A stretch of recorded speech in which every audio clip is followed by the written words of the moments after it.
అందరికీ ముందుగా వందనాలు. హల్లెలూయా. ఆరాధనలో పరవశించారు కదా, దేవునికి స్తోత్రం కలుగును గాక. ప్రతి వారం ఇంతకంటే గంభీరంగా జరుగును గాక. వాక్యం చదవడం. అయితే మన గాలిపాటి సహోదరులు మనలు సహోదరులు చెప్పాలి. మనం ఏ వాక్యం సిరీస్ లో ఉన్నాం, ప్రజెంట్ ఏం నడుస్తుంది? ఉన్నామా? ఎక్కడున్నావు? ఆత్మ నడిపింపు. అయితే ఇక్కడ వేరే స్వార్థం చెప్పుకుంటున్నాం మొన్నటి వరకు. అయితే మన మా గాలిపాటి సంఘంలో జరిగేది ఆత్మ నడిపింపు జరుగుతుంది. ఎందుకో దేవుడు ఈరోజు దాన్ని కంటిన్యూస్ చేయమంటాడు. కాబట్టి ఆత్మ నడిపింపు పార్ట్ 2, 3, 4 నాకైతే నడుతూనే ఉంది అది. హల్లెలూయా. సరే, ఆత్మ నడిపింపు పాఠం ఉంటుంది. మన మూల వాక్యమైనటువంటి యోహాను సువార్త 3వ అధ్యాయం 8వ వచనం చదువుతున్నాం. ఇది ప్రారంభంలో చదువుకోకపోతే మనకి నడిపింపు రాదు. మనకి 3వ అధ్యాయం 8వ వచనం. గాలి తనకిష్టమైన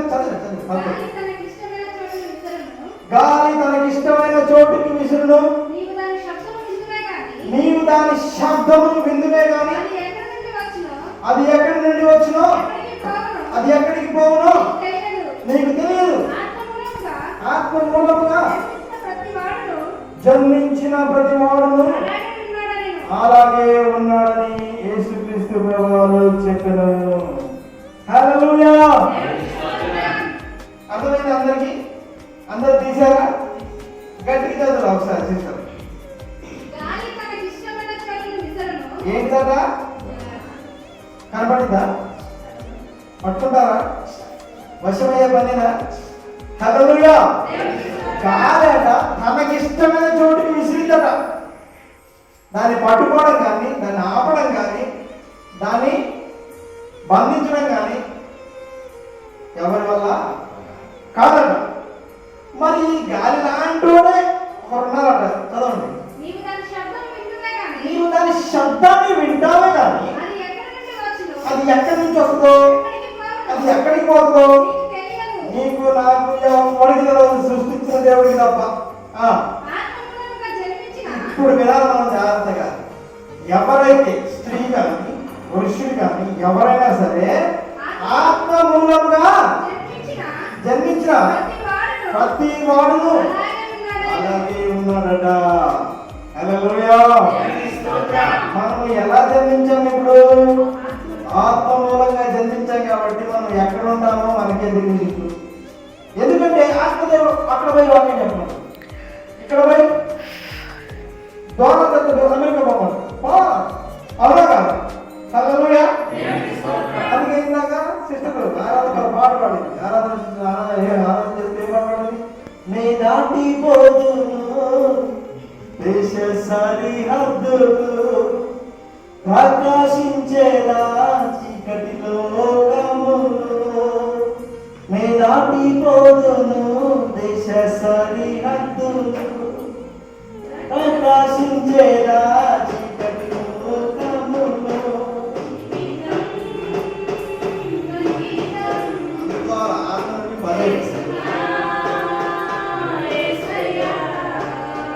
జీవితం అంకితం చేస్తున్నా యేసయ్యా,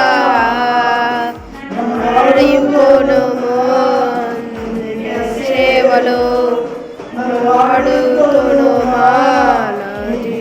సేవలో ఆనంద తైలముతో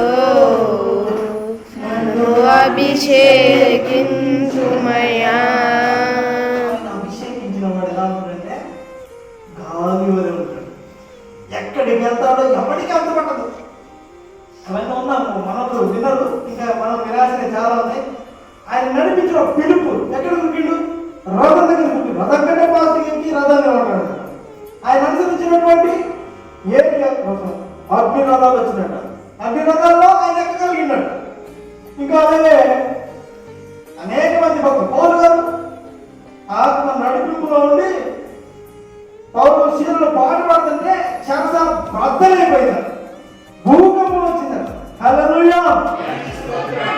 ఎక్కడ ఉంటామో ఎక్కడికి వెళ్తామో పోతారైతే ఆ మెరిసే దిగిపోయినాడు, సముద్రంలో పడిపోయినాడు. ఏంటంటే ఎందుకు పోతున్నాయంటే ఎవరికి అర్థం కాదు, ఒక దేవుడికి మాత్రం తెలుసు, దేవుడి సంబంధాలకు మాత్రమే అది అవగతం అవుతుంది. కనుక దేవుని బిడ్డలారా, మనం ఎలా ఉండాలంటే అభిషేకించబడిన వారంగా ఉండాలి. మనం ఏమిగా ఉండాలంటే ఆత్మ నడిపింపులో ఉండాలి. ఆత్మ నడిపింపులో మనం ఉన్నప్పుడు ఒకరు మనకు బోధించాల్సిన అవసరం లేదు. ఆ మాట కూడా బైబిల్లో ఉంది.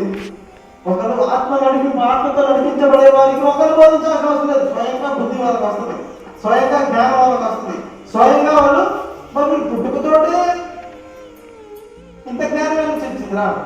మనం మాట్లాడితే కొంతమంది ఏమంటారు, బయట ఎక్కువ జోక్ చేసి ఎక్కువ మాటకారాలు ఏమంటారు, పుట్టి నేర్చుకున్నావా పుట్టకుండా నేర్చుకున్నావా అన్ని మాటలు గర్భం ఉండగా వచ్చినాయి అవునా. హల్లెలూయా. అంటే ఆత్మ మూలంగా పుట్టినవాడు ఎలా ఉంటాడంటే, వాడు ఎప్పుడైతే బాప్తిసం తీసుకొని రక్షణలోకి వచ్చి ఆత్మ మూలంగా పుట్టిండో మరుక్షణం వాడికి ఏమొస్తుందంటే ఆత్మ నడిపింపు వచ్చేస్తాడు. వాడు వాక్యం బోధిస్తాడు, వాడు పాట పాడుతాడు, ఆమె ప్రసంగిస్తుంది, ఆమె ప్రవచనాలు చెప్తుంది, ఆమె ఎంత చేస్తంటే అందరూ నిన్నగాకుండా పుట్టింది కాదు, నిన్నగాకుండా పుట్టింది కాదా వీడికి ఇంత జ్ఞానం నుంచి వచ్చింది, వీడికి ఎక్కడి నుంచి జ్ఞానం వచ్చిందని చెప్పేసి మనం అనుకుంటా ఉన్నాం. ఇప్పుడు మన దైవజనులే అనుకుందాం, మన ఆత్మీయ తల్లిదండ్రులు కావచ్చు, మనం ఇద్దరు చూసిన వాళ్ళు కావచ్చు, ఏమంటారు, అరే వీడు ఇంతే ఇప్పుడు యూట్యూబ్లో వీడియో చేస్తాడు, అక్కడెక్కడ ఇన్ని సంఘాలు స్థాపిస్తాడు, ఒకటి కాదు ఇంత చిన్న వయసులో ఏంటో రావు ఈ పరువు, ఈ ఆనందం ఏంటి ఇంత అని చెప్పేసి అనుకుంటాడు. కానీ మనం తయారు చేసింది మన ఆత్మీయ తల్లిదండ్రుల, మనం పుట్టించిన వాడు ఎవడు, మనం పుట్టించిన వాడు ఎవరు, దేవాది దేవుడు. హల్లెలూయా. ఇది మాత్రం దేవుడు, ఎందుకంటే నేను నిన్ను తల్లి గర్భంలో ఉండగానే నేను బాగున్నాను, నువ్వు ఇప్పుడు నాయన నువ్వు తగలెట్టుకుంటూ పోవడమే, అది తగలెట్టుకుంటూ పోవడమే. హల్లెలూయా. ఆత్మ మంట నీలో మండును గాక. హల్లెలూయా. మంటతో నువ్వు ఏం చేయాలి, తలపాల మండించాల. హల్లెలూయా. కనపాలంటే మళ్ళీ అది జీవజాలానికి వెళ్ళిపోతుంది. ఇప్పుడు మంటలో ఉన్నాం, ఈ మంట ఎలా ఉండాలా, తగలెట్టుకుంటే వెళ్ళాలి, తగలెట్టుకుంటే అనేక ప్రాంతాలకు వెళ్ళి స్వార్థ ప్రకటిస్తూ ఈ మంట ద్వారా అనేకులు రక్షణలోకి రాదు. అది ఆత్మ నడిపింపు. హల్లెలూయా. అయితే దేవుని బిడ్డలారా, ఈ యొక్క ఆత్మ మూలముగా జన్మించిన వాడు ఏ విధంగా ఉంటాడంటే మన హరీష్ లాగా ఎక్కడికి పడితే అక్కడికి వెళ్ళిపోతూ ఉంటాడు, మందిరాలు పెట్టడం కోసం, లేకపోతే ఆత్మను రక్షించడం కోసం. ఇంకా ఆత్మ మంట ఉన్నవాడు ఏం చేస్తాడంటే దేవుడి కోసం ఏదైనా చేయాలి. నేను పుట్టినందుకు దేవుడి కోసం ఏదైనా చేయాలి, జనాలకి ఏదైనా సాయం చేయాలి, జనాలను బాధపరచాలి, జనాలను రూట్లోకి తీసుకురావాలి. ఈ కసి ఉంటుంది అన్నమాట. చిన్నవాడు పెద్దవాడని ఉండదు, లోపల మంట ఉంటుంది. ఆ మంట ఏం చేస్తుందంటే చాలా మందిని బాగు చేస్తుంది, చాలా మందిలో కట్టిస్తుంది. సమాజంలో దుష్ట పుత్రులు ఉన్నారు, శ్రేష్ఠ పుత్రులు ఉన్నారు. ఆత్మవలకు పుట్టిన ప్రతి వాడు శ్రేష్ఠ పుత్రుడు. వాడికి కీడు జరిగినా వాడు ఏం చేస్తుంది తెలుసా, మేలే చేస్తాడు. వాడిని తిడుతున్నా వాడు ఏం చేస్తాడంటే మేలే చేస్తాడు, వాడిని కొడుతున్నా వాడు ఏం చేస్తాడు, మేలే చేస్తాడు. ఇప్పుడు మన ఈ గ్రామాలందరి కోసం ప్రార్థించడానికి, ఈ గ్రామంలో ఉన్న వాళ్ళందరూ రక్షించడానికి వచ్చినాం. వీళ్ళు ఏం చేస్తారు, వాళ్ళు తీసుకెళ్ళి అయినా మనం ఏం చేయాలా, ప్రార్థనే చేయాలి. వాళ్ళు బాగుండాలా, ఈ ఊళ్ళో బాగుండాలా, ముత్తిరింగ కారణాలందరూ బాగుండాలా, ఆశీర్వదించకూడదు. వాళ్ళు లక్ష్యాధికారులు కావాలా, వాళ్ళు కోటీశ్వరులు కావాలా, దేవుడి కోసం వాళ్ళు బతకాలా. హల్లెలూయా. మనకి ఎంత పిండితే మన చెరుకు గడ అంటారు, మనం ఎవరు చెరుకు గడ అంటారు. మొత్తాన్ని ఏం చేస్తారు, కట్టగట్టి ఆ గ్రైండర్లో పెడతారు. గ్రైండర్లో పెడితే కమర్ అనుకుంటూ పోయి ఇయ్యని రసాన్ని మన ఇక్కడ అదే మనం చంపుతున్నా, మనం హింసిస్తున్నా, మనది కొడుతున్నా, రక్తాలు కాస్తున్నట్టు కొడుతున్నా, హింసిస్తున్నా, ఊచకోత కోస్తున్నా. మనం ఏం చేయాలంటే ప్రభువా నన్ను కొట్టినోడు బాధపడాలా, నన్ను కొట్టినోడు రక్షించబడాలా, నన్ను కొట్టినోడు రక్షాధికారి కావాలా, నన్ను చంపినోడు బాగుపడాలా అని ప్రార్థన చేయాలి. హల్లెలూయా. అదే దేవుడు నేర్పుతున్నటువంటి పాఠం. యేసయ్య ఆ విధంగా బ్రతికి మనకు చూపించాడు. పాపలందరి కొరకు ఆయన ఈ లోకానికి వచ్చి దేవుడయ్యుండి ఆయన ఈ లోకానికి వచ్చి తాను మృత్యుంజయ చేసుకొని ఏం చేసిండు? శిలువ మరణం పొందినంతగా మన కోసం చచ్చిపోయేంతగా తగ్గించుకున్నాడు. ఫిలిప్పీ పత్రిక 2:2 ఏమంటది? తనను తాను దేవుడితో సమానంగా ఉన్న భాగ్యాన్ని ఎంచుకొనక ఏం చేసినాడ? తన తాను మృత్యులుగా తగ్గించుకొని ఎక్కడికి వచ్చినాడ? భూమి మీదకి వచ్చినాడు. భూమి ఎంత తెలుసు? ఆయన ముందు చిన్న కంట్రోల్ నడుస్తుంట ఆయన సృష్టిలో. ఆయన సృష్టించి ఈ చిన్న భూమి మీదకి ఆయన వచ్చి ఇంకా చిన్న బాలుగా మరి గర్భంలోకి వచ్చి మన కోసం నడిపించినాడు. ఎంత ప్రేమ కదా. హల్లెలూయా. ఆ యేసుక్రీస్తు ప్రభు వారు ఈ యొక్క నికోదేముతో అంటాడు, అరే బాబు, గాలి ఎక్కడి నుంచి వస్తుందో ఎక్కడికి వెళ్తుందో ఎవరికి తెలియదు, కానీ ఆత్మ మూలంగా పుట్టినవాడు అదే విధంగా ఉన్నాడు. గెరాసీన్ల దేశంలో ఒకడు ఏం చేస్తున్నాడ? ప్రాణతో కొట్టుకుంటున్నాడ. చక్కెరతో బంధిస్తే వాడు దుర్దునే చేసేస్తున్నాడ. జనాలైతే ఎంతమంది కలిసి మనకి కట్టేసిన వాడు నిలవరించట్లేదట. కానీ దేవుడు ఇక్కడికి వెళ్ళిందట. దేశం వదిలిపెట్టి సముద్రాన్ని దాటి ఆ ఒక్కడి కోసం పోవడం అవసరమా? అదే మరి నీ కోసం వస్తానాయన, నీవు నా కోసం వస్తారా? దేవుడు తను పరమరిస్తురా అంటే ఖచ్చితంగా నీ కోసమైనా వస్తాడు. వచ్చిండు, పరలోకాన్ని విడిచిపెట్టి నీ కోసమే వచ్చిండు. అందరి కోసం వచ్చిండే అనుకోవాలి, ఖచ్చితంగా నీ కోసమే వచ్చిండు ప్రత్యేకంగా. హల్లెలూయా. ప్రతి ఒక్కరూ ఏమైనా అనుకోవాలంటే నా కొరకే వచ్చిండు దేవుడు అన్నప్పుడు మాత్రమే మనం ఆపాదించుకోగలుగుతాం, దేవుడి కోసం బ్రతకగలుగుతాం. కాబట్టి ఆత్మ నడిపింపు ఉన్నవాడు ఎక్కడికి వెళ్తాడో, ఎక్కడ శ్వాస పట్టిస్తాడో, ఎక్కడ ప్రార్థన చేస్తాడో ఎవరికి అంతు చెక్కదు. అయితే ఈ విధంగానే నడిపించబడినటువంటి భక్తుల జాబితా మేము చదువుకుంటూ వస్తున్నాం. ఒక్కొక్కటి. ఇవాళ ఎవరి జాబితా వచ్చిందో చూద్దాం. ప్రకటన గ్రంథం 1వ అధ్యాయం 10 నుంచి 21 చదువుకున్నాం. ప్రకటన గ్రంథం 1వ అధ్యాయం 10వ వచనం నుండి ప్రభు దినం అంటే హల్లెలూయా. ప్రతిదినం ప్రభు దినం కదా. అంటే ప్రభు దినం అంటే ఒక సపరేట్ ఉందట. అదేంటి తెలుసా? చెప్పండి, ఎవరు తెలుసా? ఆదివారం. హల్లెలూయా. ప్రభు పునరుద్ధానమై లేచిన దినం ప్రభు దినమందు ఎక్కువ ఆత్మవశులయ్యేది ఎప్పుడు? ఆదివారమే. ఎందుకంటే బాగా ఆనందంలో పాల్గొంటారు. మిగతా రోజులందరూ అన్ని రోజులు ఏమో నాగేసుకున్నాను అనుకుంటున్నారు. హల్లెలూయా. ఆదివారం రోజు ఆత్మవశులై ఉండగా దూరధ్వని వంటి గొప్ప స్వరము నీవు చూస్తున్నది దూరం వంటి శబ్దంతో యోహన్ గారికి ఎవరికి పద్మాసు దీపంలో ఉంటాడు. ఆయన పరవశుడే. ఎక్కడ? జనాల మధ్య కాదు. జనాల మధ్య పరిశుద్ధాత్మ తక్కువ, కానీ ఎక్కువ బాగా ఆయనలో ఆత్మ నడుపుతున్నాం వస్తుంది. మంట ఎప్పుడు వస్తుంది, ప్రత్యక్షతలు ఎప్పుడు వస్తాయి, దర్శనాలు ఎప్పుడు వస్తాయి అంటే ఒంటరిగా ఉన్నప్పుడే. పద్మాసు దీపంలో తీసుకుపోయి చెప్తున్న పడేసాడట రాజ్యవాసులు.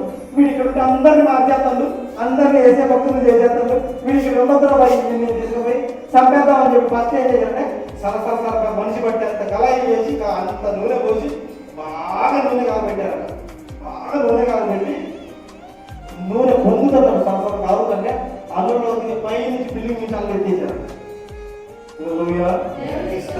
ఏం జరిగింది చెప్పాలి? ఏమైంది? ఏం జరుగుతుంది? మామూలుగా కాగే నూనెలో పడితే ఏమైంది?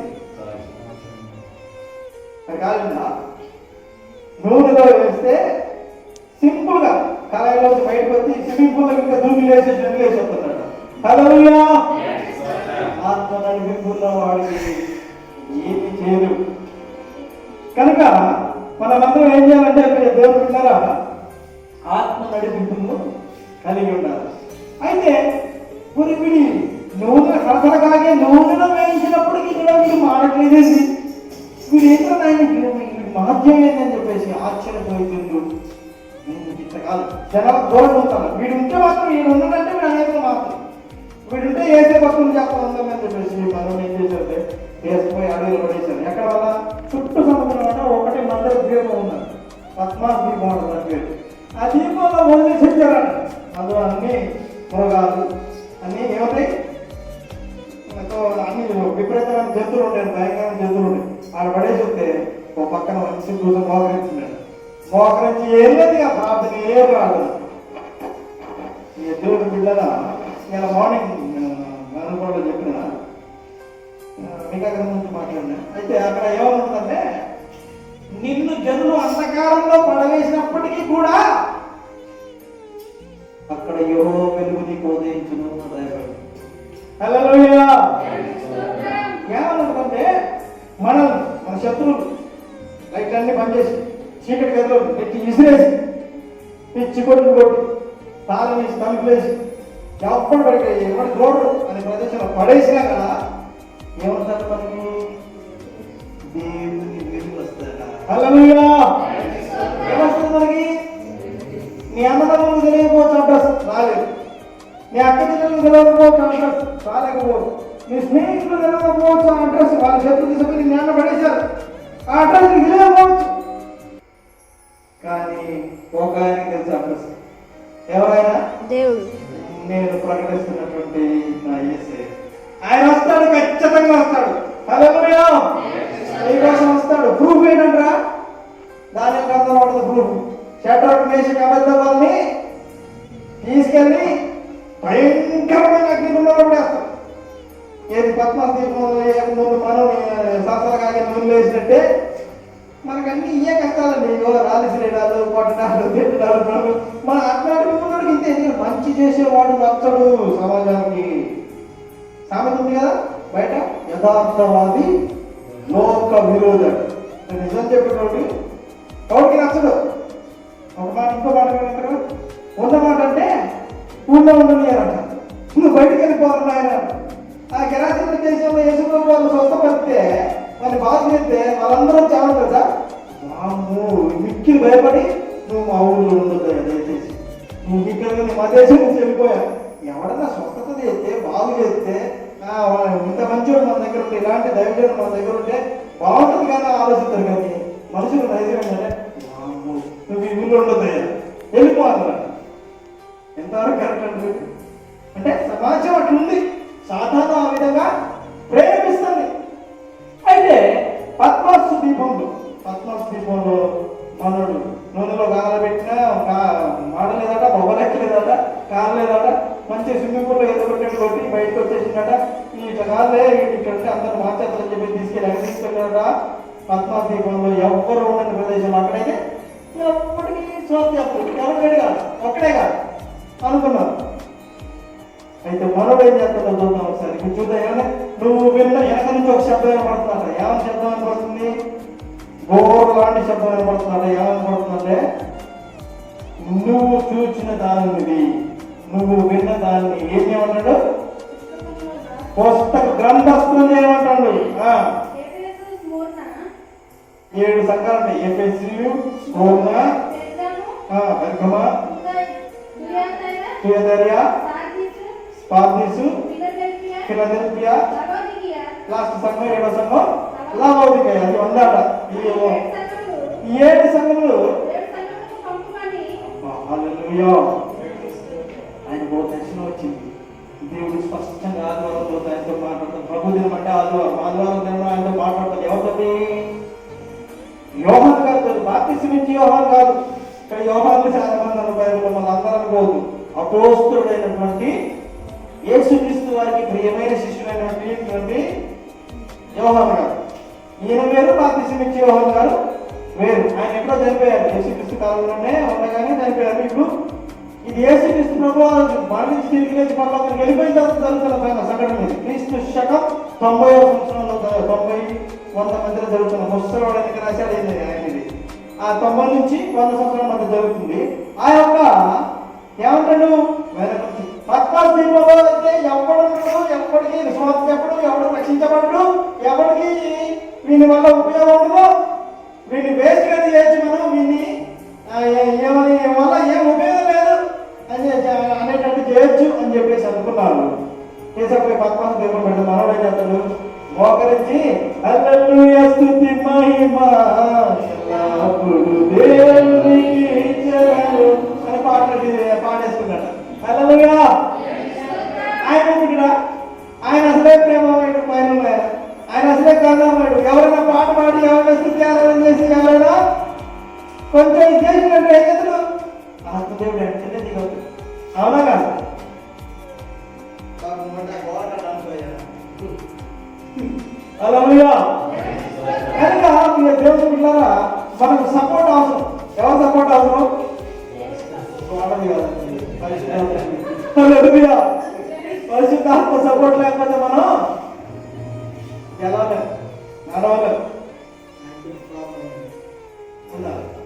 అయితే మనందరికీ చాలా ప్రాబ్లం ఉంది. మనందరికీ చాలా ప్రాబ్లమ్స్ ఉంది. ఎందుకంటే ఆత్మ నడిపించకపోతే మనకి సపోర్ట్ అవసరం. ఆయన సపోర్ట్ లేకపోతే మనం కేవలం ఈ సమస్యలకి ఎదుర్కోలేక మనం అయ్యే పనేనా. మన అన్న సపోర్ట్ ఉండకపోవచ్చు, అన్నదమ్మ సపోర్ట్ ఉండకపోవచ్చు, స్నేహితుల సపోర్ట్ ఉండకపోవచ్చు, కానీ ఎవరి సపోర్ట్ ఉంటుంది? ఉండాలి. అది తీసుకోవాలా, లేకపోయినా తీసుకోవాలి. తీసుకోకపోతే మనం గెలవాలి. హల్లెలూయా. అయితే పద్మ దీపంలో ఆయన పరభాషుడై ఉండగా ఏం జరుగుతుందట? పరిశుద్ధాత్మ దేవుడు రానే వచ్చిందట. ఒక్కడే వెళుతుంటూ ఒకటిడా అగాధంలో ఉన్నా, అగ్నిగుండంలో ఉన్నా, అగ్నిగుండంలో చెప్పడం వేసి కవిత్వం ముగ్గురు ఉన్నారు. ముగ్గురు అగ్నిగుండంలో పడితే కాలిపోవాల్సినటువంటి శరీరాలు దగ్గర నిలిచిపోతానని 4వ వ్యక్తి వచ్చిందంట అందులోకి. హల్లెలూయా. 4వ వ్యక్తి వచ్చి మధ్యలో వాళ్ళ మీద చేసి వాళ్ళతో ముచ్చట్లాడుతున్నారు. వాళ్ళు అక్కడి నుంచి పైన చూస్తారు, 4 కనపడుతున్నారు. అదే ముగ్గురు మనం వేసిందంటే అవును ముగ్గురే, మరి 4 మీద అంటే ఎవరు తెలుసు? హల్లెలూయా. ఎవరు తెలుసండి? ఎవరికి తెలియదు. దేవుని కార్యాలు మనకే తెలుస్తాయి. హల్లెలూయా. అయితే వాళ్ళు నేను చెప్పడం కాదు కానీ అక్కడే దాని రాసి పెడితే వారి వెంట్రుకలు సైతం కాలిపోయారు. అసలు మామూలుగా వెంట్రుక ఏమన్నా గ్యాస్ అక్కడ పోయిందనుకో, తల వంట చేసుకుంటే జస్ట్ అక్కడ పోతే ఏమైంది? సరసరి మాడిపోతుంది. అవునా కదా? అంత శుభ్రతని వెంట్రుకలు. అట్లాంటి వారి వెంట్రుకల కోసం కూడా కాలేదు. అంటే దాన్ని ఏం చేసింది దేవుడు? ఏసీగా మార్చేశాడు. హల్లెలూయా. ఆత్మ మంట కలిగి ఉన్నవాడు ఎక్కడున్నా దేవుని కాపుదల ఉంటుంది, ఆయన నడిపింపు ఉంటుంది. మనం అనాథలు కాదు అంటాడు ప్రభు. ఆ రోజు శిష్యులు వదిలిపెట్టి వెళ్ళిపోతూ, నేను మిమ్మల్ని అనాథలుగా పిలిచినట్లేదు, నేను వెళ్ళిన తర్వాత మీకు ఆదరణకర్తలు పంపిస్తాను అన్నాడు. హల్లెలూయా. ఆయన ఆదరణకర్తలు పంపించాడు. ఆయన పరమాత్మనే ఉన్నాడు, ఆయన నడిపిస్తూనే ఉన్నాడు. నడిపిస్తున్నాడు కాబట్టి ఈరోజు మాట్లాడుతున్నాడు. మనం ఈరోజు యాదృచ్ఛికంగా రాలే ఇక్కడికి, ఖచ్చితంగా చెప్పుకోవాలి. ఈరోజు బ్రదర్లు వైరా నుంచి వచ్చినా, ఈ బ్రదర్లు గాలపాడు నుంచి వచ్చినా, మేము బాలాజీ నుంచి వచ్చినా, కృష్ణ బ్రదర్లు బాలాజీ నుంచి వచ్చినా, ఎలా వచ్చినాం? మన సొంత చిత్తంతో వచ్చినా. మనకేం పని? డబ్బులు అవుతాయి. మనకేమన్నా ఆస్తులు ఎవరినేమన్నా ఆశిస్తున్నా? ఎందుకు వచ్చినాం మరి? ఆయన నడిపింపు ఉంది కనుకనే. హల్లెలూయా. ఆయన నడిపింపు ఉన్నది కనుకనే మనం ఈరోజు విన్నాం. అదే షడ్రక్ మేషక్ అబేద్నెగోకు, దానియేలుకు, మోషే గారికి, యోసేపు గారికి, ఇప్పుడు పద్మస్ దీపంలో ఉన్నటువంటి యోహాను గారికి కూడా ఎవరు నడిపింపు ఉంది? దేవుని నడిపింపు ఉంది, ఆత్మ నడిపింపు ఉంది. కాబట్టి అందరూ వెళ్ళేశారు. అధికారులు నెట్టేశారు. ఎక్కడికి? పద్మస్ దీపం అడుగులో పడేసేసారు. కానీ ఏం జరుగుతుందంటే అక్కడ ప్రభు దిగి వచ్చాడు, పరిశుద్ధాత్మ దిగి వచ్చి ఏమంటుందంటే, ఇదిగో ప్రపంచం మొత్తం కూడా అర్థం కాకుండా చుట్టూ పిక్కునే ఒక గ్రంథం ఉంటుంది బైబిల్లో, అది నువ్వే రాస్తాను అంటుంది. దేవునికి స్తోత్రం. కొంతమందికి అర్థం కాదు. ప్రశ్నార్థకమైనటువంటి గ్రంథం ఉంటుంది. ఆ గ్రంథాన్ని లిఖించేది ఎవరంటే అపోస్తులైనటువంటి యోహాను గారు. ఆయనతో ఏం చెప్తుంది? ఎందుకంటే ఆయన ప్రియమైన శిష్యుడు కదా. ఆయనతో ఏం చెప్తుంటే, నువ్వు విన్న దాన్ని, నువ్వు చూచిన దాన్ని గ్రంథస్థం చేయి. రేపొద్దున ప్రపంచవ్యాప్తంగా కొన్ని సంఘాలు ఉండబోతున్నాయి. ఒక భారతీయ సంఘం, ఒక నవోదయ సంఘం, ఇవన్నీ ఎఫ్ఎస్సి సంఘం, ఇవన్నీ ఒక 7 సంఘాలుగా ప్రపంచవ్యాప్తంగా 7 సంఘాలు ఉండబోతున్నాయి. ఆ 7 సంఘాలకు మాదిరి, 7 సంఘాలకి దిక్సూచి, 7 సంఘాలకు మార్గదర్శి, 7 సంఘాలకు నడిపించే గ్రంథం ఏదైనా ఉందయ్యా అంటే అదే ప్రకటన గ్రంథం. అది రాసేది ఎవరు? ఒంటరి పడేది నువ్వే, అందరు వెలివేసింది నువ్వే, అధికారం సైతం తీసుకుపోయి నిన్ను నోరులో వేయించిన నువ్వే, అందరి నిన్ను అడుగులో పడేసిన నువ్వే. ఏం చెప్పిన చరిత్రను తిరగరాయబోతున్నావు. ప్రపంచంలో ఉన్న సంఘాలన్నిటికీ నువ్వు రాసిన గ్రంథమే మూలం కాబోతుంది. అది అర్థం కాక చాలా ఆత్మ నడిపింపున్నోడికి తప్ప ప్రకటన గ్రంథం ఎవరికి అర్థం కాదు. అటువంటి గ్రంథాన్ని ఎవరి చేత రాపిస్తాడు దేవుడు? అపోస్తులైనటువంటి యోహాను గారికి. మనం చదువు ఆ సంఘాలన్నిటికీ రాపిస్తున్నాడు. 7 సంఘాలకు పంపమని చెప్పుట నా వెనక వింటిని. ఇది వినగా నాతో మాట్లాడుతున్నా. నాతో మాట్లాడుతున్నాడు. ఇక్కడ ఎవరు అదే కదా, ఇదంతా ఎవరు లేదు కదా, చుట్టూ సముద్రం ఉంది కదా. నాతో మాట్లాడుతున్న స్వరం ఎవరిదని వెనక్కి తిరిగి చూడగా నేను వెనక్కి తిరిగి 7 సువర్ణ స్తంభములు, దీపస్తంభములు, ఆ దీపస్తంభముల మధ్యలో అప్పుడు ఇంత మనిషి కుమారుని పోలినట్టే యేసుక్రీస్తు మనిషి కుమారుడు వచ్చిన ఆయన కనపడుతుంది ఇక్కడ. ఆయనకి మనుష్య కుమారుని పోలినటువంటి ఒకరిని చూచుకుని ఆయన తన పాదముల పట్టును పాదముల మట్టుకు దిగుతున్నటువంటి వస్త్ర నిలువని ధరించుకొని రొమ్మునకు బంగారపు తట్టి కట్టుకొని ఉండెను. ఆయన తలయు తల వెంట్రుకలు తెల్లని నూనె వెలుగుచుండెను. ధవలముగా అంటే తెల్లగా నిగనిగలాడుతున్నాడు. ఆయన నేత్రములు అగ్ని జ్వాలలో ఉండెను. ఆయన పాదములు కొలిమిలో కాల్సినటువంటి కడ్డీలాగా మెరుచు మేలుడు బంగారు అప్పగించను బంగారు ఉండను. ఆయన కంఠస్వరము విస్తార జల ప్రవాహంలోనే 7 నక్షత్రాలు పట్టుకొని ఉండేను. ఆయన నోటి నుండి 2 అంచుల గల వాడి అయిన ఖడ్గం ఒకటి బయలు వెలుచుండెను. ఆయన ముఖము మహా తేజస్సుతో ప్రకాశించుచున్న సూర్యుని వలె ఉండెను. నేను ఆయన చూడగానే చచ్చిన వారి వలె ఆయన పాదముల వద్ద పండితిని. చాలండి, 20 అయిపోయింది కదా. హల్లెలూయా. ప్రియ దేవుని బిడ్డలారా, మనిషి కుమారుని పోలినటువంటి రూపాన్ని ఆయన వస్తున్నాడు. కానీ ఇదివరకు లెక్క ఉన్నటువంటి మనుషులకు కాబట్టి యేసు ప్రభువు మానవ రీతిలో ఉన్నట్టు కనబడట్లే. అప్పుడు ఎలాగా అది వరకు ఏమో చేతుల్లో సీలు కొట్టించుకొని అమాయకంగా. ఇప్పుడు ఆత్మబంధనం ఏంటంటే చచ్చిన స్థితిలో పడిపోయింది. ఆయన ఆత్మ పరచలేనప్పుడు ఆయన విరోగానే ఏమైపోయిన పరిస్థితి నీరసం వచ్చింది. పొద్దున ఇంత విషయాలు నేను అక్కడ ప్రసంగం చాలా నీరసంగా చేశాను. డబ్బులు ఎందుకంటే తినలేదు ఆశయం ఉంటుంది కదా. అదే ఎంత డబ్బులు చెప్పినట్టే నాకు ఓపిక లేదు. అసలు ఆత్మ పొందుకుంటే ఏమైందంటే చచ్చిన స్థితిలోకి వెళ్ళిపోతాం. కానీ పలికిన ప్రతి మాట వేదవాక్యం అయిపోయింది. హల్లెలూయా.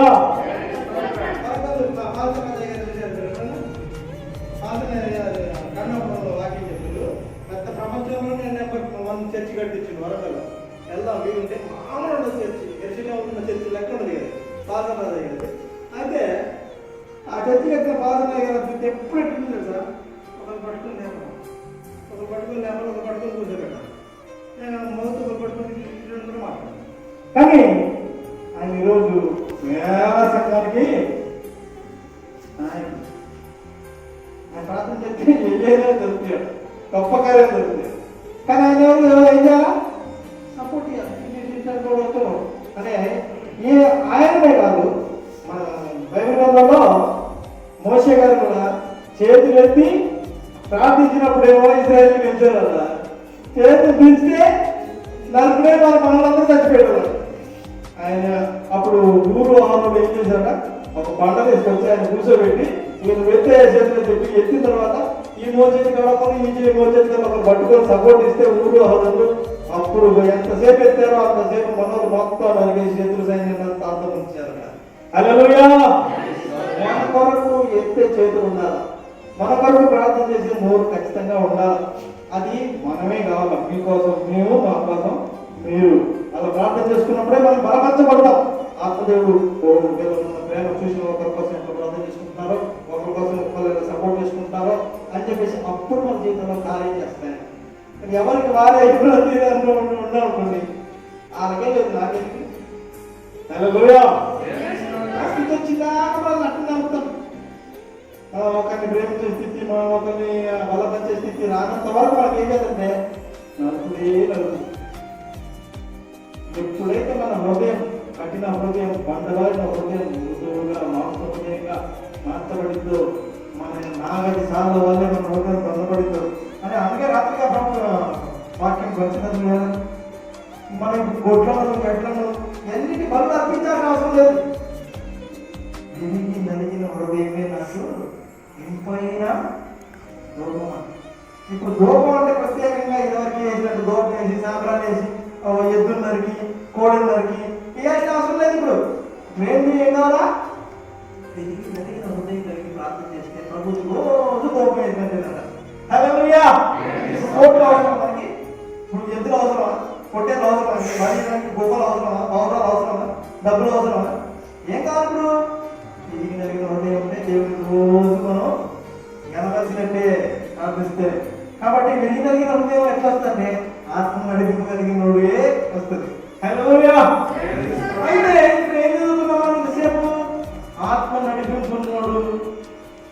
ప్రసంగం చేస్తే ఒక అద్భుతం అయిపోయింది, పాట పాడితే ఒక అద్భుతం అయిపోయింది.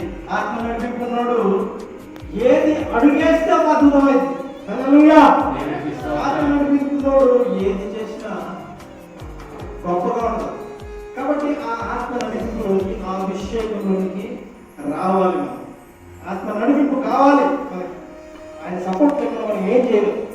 యోహాను సువార్త 10:10 నాకు వేరుగా ఉండి మీరు ఏమీ చేయలేదు. ఎందుకంటే నేను ద్రాక్షావళిని, మీరు తీగలు, నాకు అంటు కట్టుబడి ఉన్నంతసేపే మీకు వెలుగు. ఒక్కసారి వేరయ్యారా ఏంటి గడ్డి మంటలు వేయబడ్డది తప్ప ఎందుకు పనికి మీరు లోకానికి ఉప్పైనారు. ఉప్పే నిస్సారం అయిపోతే అది రోడ్డు మీద పడేసి తొక్కడం తప్ప మరి ఎందుకు పనికి అది ఎక్కడ టేస్ట్ మనం అమ్మకి టేస్ట్ నచ్చం, అమ్మాయికి నచ్చం, అబ్బాయికి అబ్బాయికి నచ్చం, భర్తకి నచ్చం, ఎవరికి నచ్చం. మన టేస్ట్ బాగుంది అంతే. ఏమైందంటే ఉప్పు ఏమైందంటే నిస్సారం అయితే ఉప్పులో ఉప్పు తత్వం పోతే ఏమైందండి?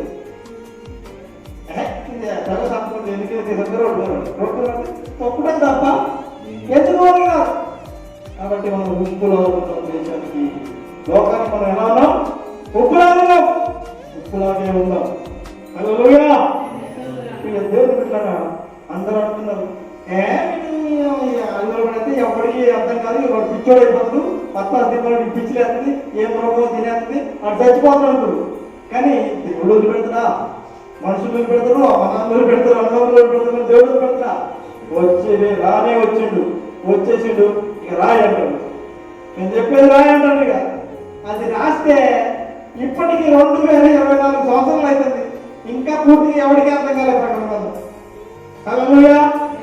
జరగబోయే సంగతి ఇంకా చాలా మంది గురించి చదవలేదు, వద్దులేదు. నేను చెప్తాను 7 బోర్ల గురించి, ఇంకా అనేకమైన మరణాల గురించి, జరగబోయే సంఘటనలన్నింటినీ, రాబోయే తెగుళ్ళన్నీ అన్ని ఎక్కడ రాయబడాయంటే ఎవరు రాశారంటే పరిశుద్ధాత్మ ప్రేరణ చేత అపోస్తులైనటువంటి యోహాను గారే రాశారు.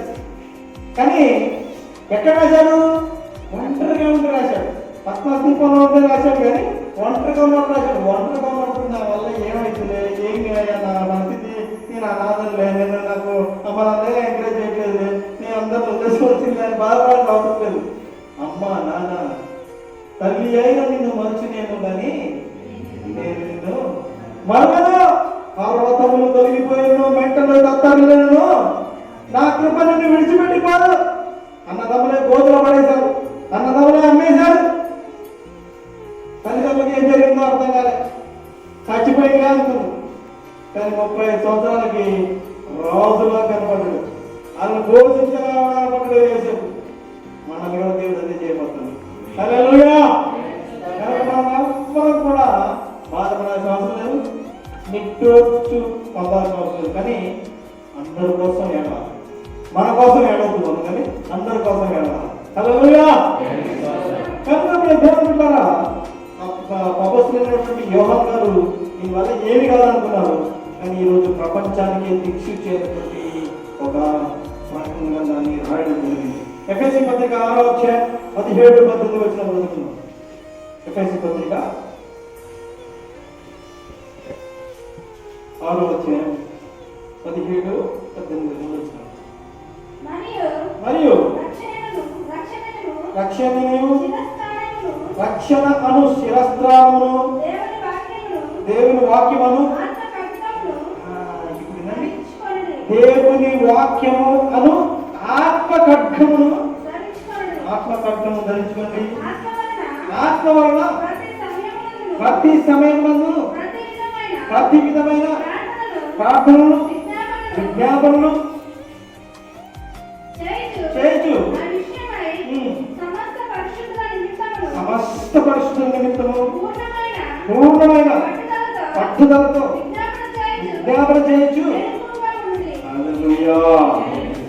అందరి కోసం మనం ఏం చేయాలంటే ఎవరు మనం పట్టుకోకపోయినా పూర్ణ హృదయంతో మనము ఆత్మ పక్కం వాక్యం రెండంతలు గల వాడి గల కట్టును ఆత్మ పక్కనాన్ని మనము వాక్యాన్ని శిరస్త్రానంగాను ఆత్మను కట్టంగాను ధరించుకోవాలంటే ఇప్పుడు ఇవి ధరించుకున్నప్పుడు మనకి పోవటం ఉండదు, ఖచ్చితంగా గెలుస్తాం. కనుక ఎప్పుడు మనము ఇవి లేకుండా బయటకు వాక్యంలోనే శిరస్త్రానము ఆత్మ ఖడ్గము ధరించుకోకుండా మనం బయటకు వస్తే మనము ఓడిపోతాం. సమస్త పరిస్థితులు మనం ఓడిపోయినట్టు కనపడినా ఆత్మ నడిపించుకున్నప్పుడు ప్రజలకు ఓడిపోయినట్టు కనపడతాం. కానీ ప్రకృతి కాబట్టి వామో దేవుడి పిల్లలతో ఆయన వీళ్ళు ఇలా జోలికి పోతుందని ప్రకృతి దేవుడిని వేసుకోవాలి. సినివేసిన ప్రకృతే గమనించి చీకటి 3 గంటలకి పెట్టమన్నామే క్లోజ్ దుకాణం క్లోజ్ చేసేసి బంద్ చేసి సూర్యుడు భయం అయిపోయాడు. పౌరు శివుడు ప్రార్థిస్తుంటే ప్రకృతి గడగడ ఉనికి భూకంపం కలిగి చాలా బద్దలైపోయింది. అంటే మనం ప్రార్థన చేస్తే మనం కరెక్ట్గా ఆత్మ నడిపింపులోకి వస్తే ఎట్లా ఉందంటే అది వేరే ఉంటుంది. తిరగరాష్ట్రంలో మాత్రం చరిత్ర. కాబట్టి అన్ని విషయంలో ఈ విషయం బాధ అవుతుంది ఆ విషయం బాధ అవుతుంది కాకుండా అన్ని విషయంలో పరిస్థితుల వరకు మనం అన్ని విషయంలో విజ్ఞాపనలు ప్రార్థనలు చేయొచ్చు. నిరంతరం పట్టుదల కలిగి మేళపోగలం. ముఖ్యంగా ఏమన్నా మనకి దైత్యం నడిపింపేదో ఆత్మ నడిపింపేదో పరిశుద్ధాత్మ నడిపింపేదో అపవాదాన్ని నడిపింపేదో గ్రహించకపోతే మనం పిచ్చోని చేస్తాం. సులువుగా చిక్కులు పెట్టి పాపలు వేసేస్తుంది. చిన్న మన చూపు ద్వారా పడేస్తుంది, మన మాట ద్వారా పడేస్తుంది, మన నడవడిక ద్వారా ఒక్కోసారి మామూలు నడుచుకుంటూ పోతుంది. ఏదైనా సినిమా పాట గుర్తొచ్చినప్పుడు ఆ సినిమాలో నడిచినట్టు అవుతాయి. ఆ హీరోయిన్ గుర్తుంది, అవునా? ఆ హీరో గుర్తుంది, కావాలి వేస్తాయి. ఇదేంటి మీకు మనకి ఎప్పుడన్నా కనిపిస్తే గుర్తు చేసుకోండి. ఉంటే అబ్బో ఇది దేవుడు నడిపి హల్లెలూయా. దేవుడు పెట్టారా ప్రతి విషయంలో మనం మెలుకోకుండా గమనించాలి. చురుకుగా చిక్కులు పెడుతుంది. చాలా సింపుల్ ఇదేగా సింపుల్ ఏగా చూద్దాం. సింపుల్ ఈ ఒక్కసారి జోక్ వేసుకుంటే ఏమైంది, ఈ ఒక్కసారి సంస్కృతులు మాట్లాడుకుంటే ఏమైంది, ఈ ఒక్కసారి కామెడీ చేస్తే ఏమైంది అనుకుంటే కంత పరిశుద్ధాత్మ వెళ్ళిపోతుంది.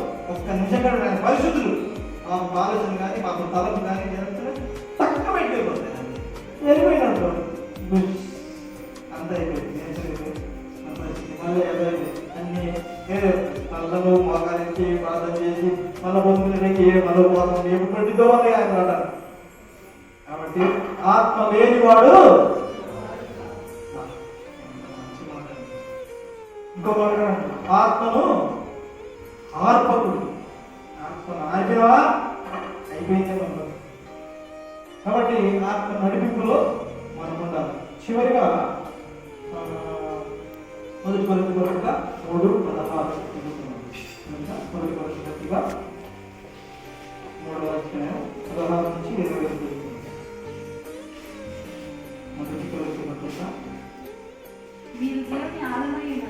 మీరు దేవుని ఆలయమై ఉన్నారని దేవుని ఆత్మ మీలో నివసించుతున్నదని మీరు ఎదురా ఎవడైనను దేవుని ఆలయమును పాడు చేసిన ఎడల దేవుడు ఒక అమ్మాయి పాడు చేద్దామో ఒక అనుకుంటున్నాను, ఒక అబ్బాయిని తాగుబోతు చేద్దామో ఒక అబ్బాయి అనుకుంటున్నాను. ఏం చేసినట్టు? పాడు చేసినట్టే. అరే ఏం కాదు సిగరెట్ దాకా, అరే ఏం కాదు ముందు దాకా అన్నాడు. ఏం చేస్తానంటు? ఈ శరీరం అంటే ఏంటంట? దేవుని ఆలయం అంటే దీన్ని మనం అడ్డగో వాడేస్తాం, జోకులు వేసేస్తాం, జోడుకోవడం చూసేస్తాం, ఈ తలంచకూడదు తలంపులు ఆలోచనలు పిచ్చి పిచ్చి ఆలోచనలు చేస్తాం, వెళ్ళకూడదు ప్రదేశాల్లో వాడు అడుగు పెడతాం, బాధాలు వెళ్ళిపోతుంది. ఇవన్నీ ఏం చేస్తాడు? ఎవరన్నా పిలిస్తే ఎవరైనా వేరే పిలిస్తే ఏం చేస్తా వెళ్ళిపోయినాడుకో ఏమైతే దేవుని ఆలయాన్ని ఎవరైనా పాడు చేస్తే దేవుడు వారిని పాడు చేస్తాడు. అందుకే మొదటి ఏమన్నాడు? దుష్టుల ఆలోచన చొప్పున చెప్పండి వచ్చిందా? ఆ పక్కన వాడి దగ్గర కూర్చుంటా వాడు భలే జోక్ వేస్తారా? ఆ భలే జోక్ చెప్తే సినిమా స్టోరీ భలే ఉంటుందా? సీరియల్ ఇలా ఏం జరిగిందో కరెక్ట్ లేదు కానీ ఆ దగ్గర కూర్చుంటే ఏం చేస్తుంది? మోసమిచ్చినట్టు కళ్ళ చెప్తుంటే నాకు స్క్రీన్ ప్లే కనపడిద్దండి ఎంత దర్శనం 70 స్క్రీన్ ప్లే కనపడతాడు. సీరియల్ ఏ చీర కట్టుకుందో చెప్పిద్దంట, ఏ నెయిల్ పాలిష్ చేసుకుందో చెప్పిద్దంట, ఏ శాండిల్ వేసుకుందో చెప్పిద్దంట. అంటే మనకి ఎంత ఇంట్రెస్ట్. కాబట్టి దేవుని బిడ్డలారా, ఇది దేవుని ఆలయం. ఈ శరీరం దేవుని ఆలయం. దీన్ని పాడు చేస్తే దేవుడు ఊరుకుంటాడా? మనం అనుకుంటామండి నేను పరిశుద్ధుని, నేను పరిశుద్ధురా అనుకుంటాం, కానీ దేవుడికి తెలుసు క్వాలిటీ ఏంటంటే దగ్గర అంటే దేవుడి దగ్గర పరిశుద్ధ దగ్గరకు వచ్చినప్పుడే పౌర్ణమి మీరు స్వార్థం చేసినప్పుడు మీరు కడుతున్నారు, అందులో కడుతున్నారు, సేవ చేస్తున్నారు. ఒకడేమో ఇల్లు ఎట్లా కడతారట? మన కరుతో కడుతున్నాడు, ఒకడేమో వెండితో కడుతున్నాడు, ఒకడే కర్రతో కడుతున్నాడు, ఒకడే గడ్డితో కడుతున్నాడు. కానీ పరిశుద్ధాత్మ అగ్ని దిగినాడు రోజు. అది దిగినప్పుడు ఏది కాలిపోయిందో ఏది మిగిలిందో ఆత్మదేవుడికి ఏది తెలుసది. హల్లెలూయా. నీ మనసులో ఏమో నాకు తెలియదు, నా మనసులో ఏమో నీకు తెలియదు. కానీ మన ఇద్దరు హృదయాంతరంలో ఎవరు తెలుసు? కాబట్టి ఆయన నడిపించుకి అప్పచెప్పాలి. చదవండి. దేవుని ఆలయము పరిశుద్ధమైనది, మీరు ఆలయంలో ఉన్నారు. ఎవడును మీలో ఎవడైనను ఈ లోకమందు తాను జ్ఞాని అనుకుని జ్ఞాని అన్నట్లు వెర్రివాడు కావాలను. ఈ లోక జ్ఞానము ఈ లోక జ్ఞానం అంట ఏంటంట? దేవుని దృష్టికి ఈ లోకంలో నా అంత తెలియగలదు లేదు, నా అంత తెలియగలడు లేడు. మనం అనుకుంటాం ప్రతి వారం జోక్యం చేసేస్తాం. మనం వాక్యం చెప్పినానుకో, మాకు తెలిసి అంతకంటే ఎక్కువ తెలిసిలే. ఎవరు మాట పాడినానుకో, మేము అంతకంటే బాధపడగలమే. ఇంకా ఎవరన్నా ప్రవచనం చెప్పినానుకో, ఒకప్పుడు నేను ఎంతకంటే చాలా చూసిన ఎట్టంటే చాలా మందిని చూసినా అనుకుంటాం. కానీ ఇప్పుడు దేవుని బిడ్డలారా, మనకు తగ్గింపు లేకపోతే మనకు ఆత్మ తగ్గింపు రాదు. మనలో అహం బోనంత వరకు, నేను అనే స్వభావం బోనంత వరకు ఆత్మదేవుడు పనిచేయలేదు. ఈ సాధన చర్చ అప్పచెప్తూ ఏమన్నా ఇక్కడ మీరు జీరోతో స్టార్ట్ చేయాలి. ఎలా స్టార్ట్ చేయాలంట? జీరోతో ప్రారంభించాలి. ఓకే. ఎందుకంటే మనం ఎంత గొప్పడైనా సరే దేవుడు కోటీశ్వరుని సేవ చేయాలంటే మనం జీరో చేసిన తర్వాతనే మొత్తం నీకు ప్రారంభం. స్వభావపరంగా జీరో అవ్వకపోతే అంటే దేవుడు దగ్గర జీరో నుంచి ప్రారంభించాల్సింది. కనుక మనందరం చదవండి. దేవుని ఆలయం ఎవరైనా పాటు చేసిన వాళ్ళని దేవుడు పాటు చేసిన అక్కడ చదవాలి. నేను జ్ఞానము అనుకుంటే దేవుడు ఆ జ్ఞానంతో వాడిని పట్టుకుంటున్నట. మరియు జ్ఞానం యోచనను వ్యర్థములని తెలియదు. అని రాయబడినది. ఆ, కాబట్టి ఎవడును మనుషులందు అతిశయపడకూడదు. సమస్తమును ఆ,